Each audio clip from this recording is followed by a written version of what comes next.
Welcome to everyday cooking. இன்றைக்கி நம்ம நோய் எதிர்ப்பு சக்தியை அதிகப்படுத்துறதுக்கு ஒரு ஸ்பெஷல் ட்ரிங்க் ரெடி பண்ண போகிறோம்.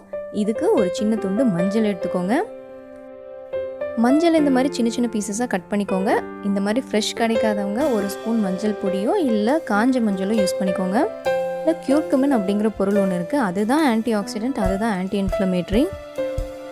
நீங்கள் மஞ்சளை ஹீட் பண்ணும்போது தான் இந்த கியூர்குமின் ஆக்டிவேட் ஆகுது. நம்ம தெரிஞ்சோ தெரியாமலோ சமையலில் மஞ்சளை யூஸ் பண்ணுறோம், அதனால தானாகவே அது ஹீட் ஆகிடுது.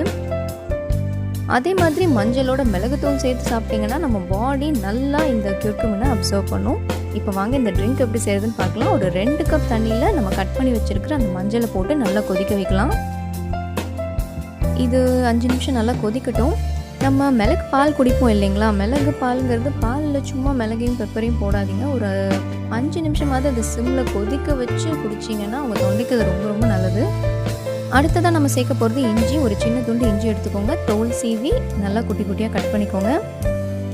இஞ்சியை பற்றி சொல்லவே வேண்டாம், அதுவும் ஒரு பெஸ்ட் ஆன்டி மைக்ரோபியல். நம்ம தொண்டை கரகரப்பு அப்படின்னாலே முதல்ல நம்ம சாப்பிட வேண்டியது இஞ்சி தான். இஞ்சி டைஜஷனுக்கு ரொம்ப நல்லது, அதே சமயம் பிளட் சுகர் லெவலை கூட ரெகுலேட் பண்ணுது. இன்னும் நிறைய விஷயம் இஞ்சியை சொல்லிகிட்டே போகலாம். இப்போது ரெசிபிக்கு வரலாம். கட் பண்ண இஞ்சியை மிக்சியில் போடுங்க. அதே மாதிரி ஆறுனதும் அந்த மஞ்சளையும் அதோடு சேர்த்துருங்க. இதில் கொஞ்சமாக தண்ணி விட்டு நல்லா மைய அரைச்சிக்கோங்க. இதோ அரைச்சாச்சு. இப்போ அந்த மஞ்சள் தண்ணியிலேயே இதையும் சேர்த்துருங்க. அடுத்ததாக நம்ம இதோட மிளகு பொடி சேர்க்கலாம். மிளகு சேர்க்கறதால அந்த மஞ்சளில் இருக்கிற கியூர்குமினை நம்ம பாடி நல்லா அப்சர்வ் பண்ணும்.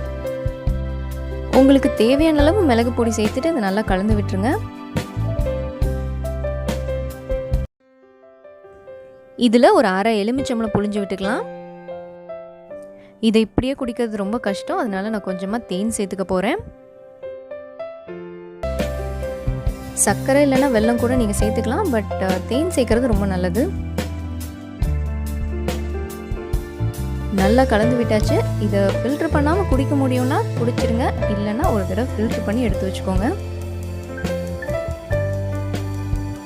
இந்த 2 கப் ஒரு வாரத்துக்கு நீங்கள் யூஸ் பண்ணலாம். ஒரு வாரம் நீங்கள் அதை ஃப்ரிட்ஜில் வச்சு தாராளமாக யூஸ் பண்ணலாம். கொஞ்சம் கொஞ்சமாக டிவைட் பண்ணி ஒரு வாரத்துக்கு ஏற்ற மாதிரி டிவைட் பண்ணி குடிங்க.